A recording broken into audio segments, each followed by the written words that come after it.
বিশ্বজুড়ে রেসলিং ও mixed martial art বা MMA এখন দুনিয়ার অন্যতম জনপ্রিয় খেলাগুলোর একটি। দ্য রক, আন্ডারটেকার কিংবা ইউএফসির কনর ম্যাকগ্রেগর, এদের জন্য বাংলাদেশি দর্শকরাও একসময় ছিল উন্মাদ। তবে এবার গল্পটা বদলে গেল। ইতিহাস গড়লেন এক বাংলাদেশি বংশোদ্ভূত যোদ্ধা। তিনি আর কেউ নন, সাজ হক। লন্ডনে অনুষ্ঠিত ইংল্যান্ড ভিত্তিক কেজ ওয়ারিয়র ওয়ার্ল্ড টাইটেল প্রতিযোগিতায় সাজ হক হারিয়েছেন বর্তমান চ্যাম্পিয়ন স্যাম ক্রিসিকে। এই জয়ের মধ্য দিয়ে তিনি হয়ে গেলেন প্রথম বাংলাদেশি বংশোদ্ভূত mixed martial art world champion. Saj হকের রিং নাম সুপারম্যান। যেমন নাম তেমনই ছিল পারফরম্যান্স।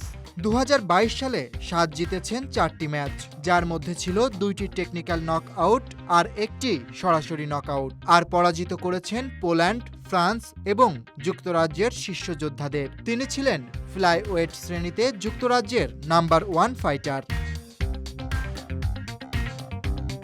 সাজের ক্যারিয়ারে রয়েছে made for the cage, European championship, fight nights global এবং বাম্মা সহ বেশ কিছু বড় প্রতিযোগিতার অভিজ্ঞতা।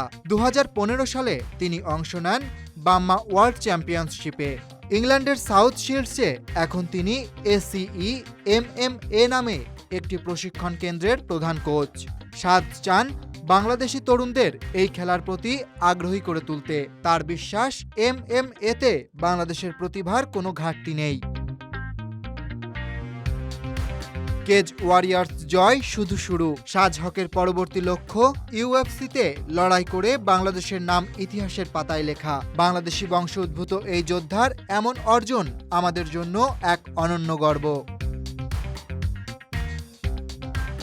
Aritra Basu, desk report.